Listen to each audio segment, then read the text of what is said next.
nada detém a marcha do tempo e ela atua a favor do investidor. Então, se você tem pouco dinheiro, eu espero que você tenha muito tempo para investir, porque aí você vai conseguir chegar longe.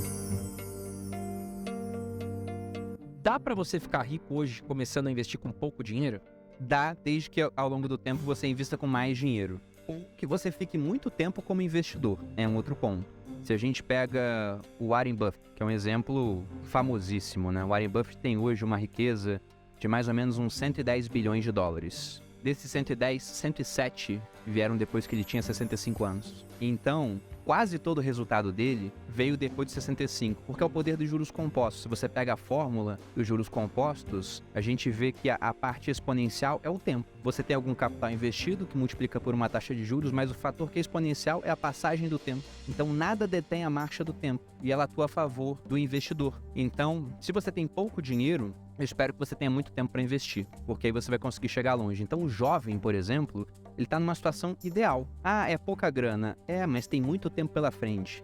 Melhor ainda é se tem um pai ou uma mãe assistindo aqui que quer começar a investir para o filho. Porque imagina, uma criança acabou de nascer e o pai vai lá e fala, não, vou investir R$300 por mês para o meu filho. Se ele faz isso durante 20 anos, um retorno de 1% ao ano, quando o filho tiver 20 anos, vai ter 300 mil investido. 300 mil, o cara já pode decidir fazer uma outra faculdade pensando não só no dinheiro que ele vai ganhar imediatamente, mas sim no longo prazo. Se essa criança que virou esse jovem de 20 anos assume esse capital e fala, não vou gastar, eu vou manter o que o meu pai fez pra mim, continuar investindo R$300, uma taxa de 1%, em mais 10 anos, 30 ao todo, vai estar com 30 anos de idade, ele tem 1 milhão. Isso com R$300 ao mês. Então, se começar a investir cedo, você precisa de muito menos dinheiro para conseguir chegar no seu objetivo. Agora, quem deixa o tempo passar vai precisar de mais dinheiro para isso. Então, o ideal é começar o quanto antes. Se a gente pega e fala com investidores aí que tem mais tempo de mercado e fala qual o seu arrependimento, eu já ouvi a mesma resposta várias vezes, não ter começado antes. O próprio Warren Buffett fala isso, ele começou com 10 anos. Quais são as 6 fatias que você considera interessante para uma carteira de investimentos? Bom, primeiro, né, vamos falar do presente, que é a sua reserva de emergência. Porque se você começa a investir nas outras fatias, mas não fez essa reserva, você pode ser obrigado a vender no pior momento possível do ciclo e ao invés de ter lucro investindo em ações, você vai ter prejuízo. Então você tem que ter uma parcela que vai pagar ali uns 6 a 12 meses do seu custo de vida, né? Geralmente o pessoal fala 6, quem é funcionário público federal, entendo que pode ser até um pouco menor do que isso, mas o cara que é corretor de imóveis, por exemplo, tem que ser maior do que 6 meses. E você vai deixar em aplicações muito líquidas, muito seguras, e aí por segurança, baixo risco de crédito, né? Você não quer botar o dinheiro no banco que vai quebrar. E também pouca volatilidade, como por exemplo um Tesouro Selic. E que geralmente rendem mal, porque são muito líquidas e muito seguras, mas agora com juros muito altos rendem bem. Então essa é a primeira fatia de todas, reserva de emergência. Aí você garante o seu presente. O futuro é a previdência, e aí você tem o meio do caminho, suas outras 4 classes de ativos. Primeiro, investir no mercado nacional, porque tem muita coisa boa, muito barata aqui agora. Aí lá você vai explodir aqui uma série de coisas, vai ter renda fixa que não é voltada para essa parte de emergência, vai ter fundo imobiliário, vai ter as ações, por exemplo. Então tudo do mercado nacional. Depois uma parte no mercado internacional, porque por mais que o Brasil seja um país de muito potencial, um país de muitas oportunidades, a Venezuela já foi um país de muitas oportunidades, de muito potencial. A Argentina também já foi. Eu não sei como é que vai ser o futuro da Argentina, mas eu acho que para um argentino hoje está muito mais claro do que para um brasileiro que é necessário ter dinheiro fora do país. E por mais que o Brasil ele siga bem, por mais que isso aconteça, eu acho que é mais difícil o Brasil crescer tanto quanto os Estados Unidos, porque eles são líderes em tecnologia no mundo, e tecnologia hoje é responsável por muito crescimento. Se a gente for pegar agora até em tendências demográficas, né? Porque uma das coisas que faz um país crescer é ter mais gente para trabalhar. Só que a população dos países parou de crescer. Na China tá diminuindo, na Europa tá diminuindo, no Brasil tá estagnado. Se a gente pega os últimos 30 anos, estagnado não, tá crescendo levemente, mas se pega os últimos 30 anos, a população cresceu 70%. Para os próximos 30, a expectativa é crescer 0. Então é menos gente para produzir. E aí como é que a gente compensa isso? Com tecnologia. Mas a gente não é um país que faz tecnologia de ponta.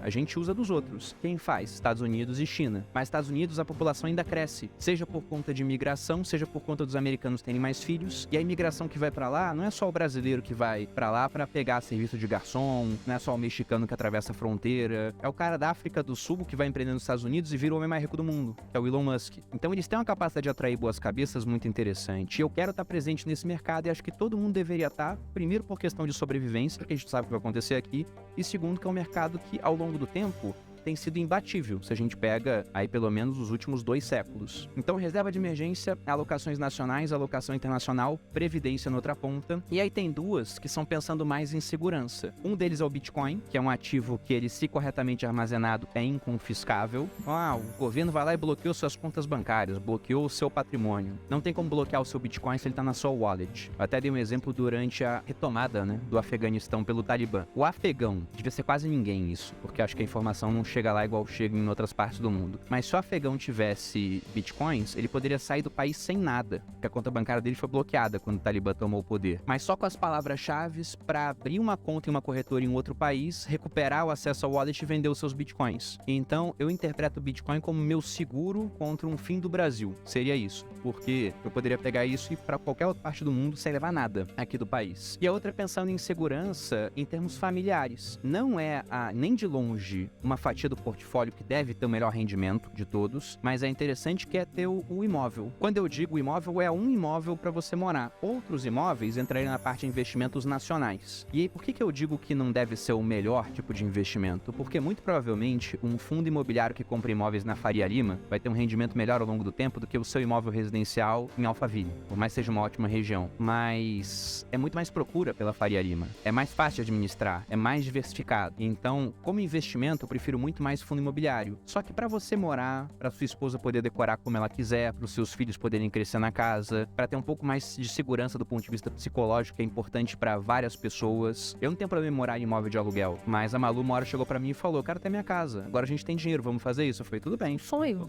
Exatamente, é sonho. Então essa seria a sexta fatia desse portfólio. E aí, com essas 6, eu acho que a pessoa tá muito bem servida para ter uma vida financeira ultra estabilizada, com muita diversificação. Diria até, não vou falar que ela tá antifrágil, mas ela tá extremamente robusta frente aos acontecimentos do mundo, por mais diversos que sejam. O que você acha que o pessoal deveria avaliar aí na carteira? Eu acho que o primeiro ponto é excluir o que é ruim. Esse é o primeiro, né? E pensando em renda fixa, o que eu acho que o pessoal tem que ter muito cuidado agora? Com títulos que não têm liquidez, por exemplo, debêntures, crise CRAS de longo prazo, de muito longo prazo. Porque esses títulos sofrem marcação a mercado. Muita gente está descobrindo isso agora, porque começou aquela marcação a mercado, antes era na curva, né? Aí o pessoal achava, comprei uma debênture aqui de, sei lá, Petrobras que vai vencer em 2035. E olha que bonitinho, né? Rende todo mês ali IPCA mais, por exemplo, 6%. E agora ele tá vendo o negócio chacoalhar. E se ele mantiver até o final, tranquilo. Agora, muita gente compra esses títulos que vão vencer daqui a 13 anos, pensando que vão ficar até o final. Só que esse cara faz isso sendo que ele investe há 2 anos. Então ele tá estimando que ele vai se manter investidor por 6 vezes mais tempo do que ele tem de mercado até agora. Eu acho que essa é uma decisão muito precipitada. E ele pode sair antes, só que ele sai antes, ele sai com um pedágio. Ele toma lá na marcação a mercado, já tá caindo, os juros estão subindo. E além disso, ainda tem a questão que não tem liquidez. Não é que nem bolsa, que se você quer vender Itaú, por exemplo, eu posso estar querendo comprar na mesma hora. Tem uma debênture, não tem um mercado pra você fazer. Você tem que ligar pra corretora, tem que entrar em contato, aí o cara fala, consegui arranjar alguém pra comprar de você aqui. Às vezes até eles recomprando. Mas o cara joga o preço lá embaixo. Então o principal é evitar aquilo que, na minha opinião, é ruim. E dentro do ruim é o que tem pouca liquidez e prazos muito longos. Porque quando você pega um título de prazo muito longo, num ciclo de queda dos juros, isso é bom, você ganha com marcação a mercado. Quando as taxas de juros caem, o preço dos títulos sobem. É um ótimo movimento. Mas agora a gente tá no movimento contrário. Antes da eleição,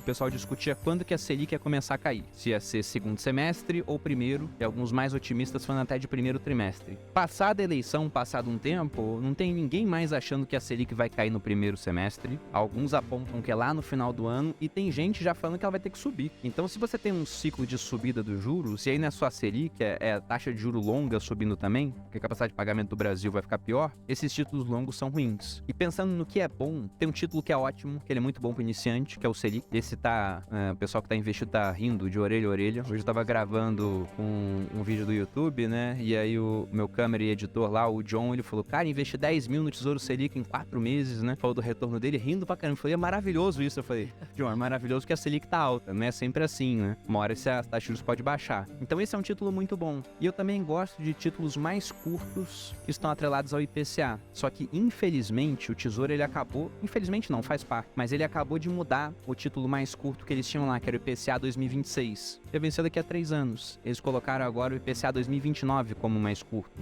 Esse já sofre mais com marcação a mercado, ele está mais distante do vencimento. De marcação a mercado eu sei que é mais complicado, eu vou tentar resumir aqui, pessoal. Pegando um pré-fixado, um título do Tesouro pré-fixado, ele sempre vai valer R$1.000 no vencimento. Foi assim que o Tesouro montou o título. Você compra hoje por um determinado valor, por exemplo, R$500, que submetido a uma taxa de juros de 13% ao ano, que é mais ou menos o que está agora, 12 alguma coisa, vão dar R$1.000 no vencimento. Se essa taxa aqui, ela cai, o preço do título tem que subir, porque se continuar sendo R$500 com uma taxa de 10, não vai dar 1.000. Então se a taxa vai para 10, o preço tem que ir para 650, por exemplo. Se essa taxa sobe e sai de 13 para 14, o preço tem que cair. Então ele vai caindo. Só que no final ele entrega o combinado, R$1.000. Ele vai ter que entregar o combinado. Só que até o combinado pode ter 10 anos, pode ter 20 anos, ou no título 2055 pode ter quase 30 anos. Você Acho acha? que o negócio é diversificar, né, Perini? Você pode pegar um pouquinho de pós agora, um IPCA, né? Eu gosto mais desses dois, pós e IPCA. Pré-fixado, por exemplo, eu fico com o pé atrás.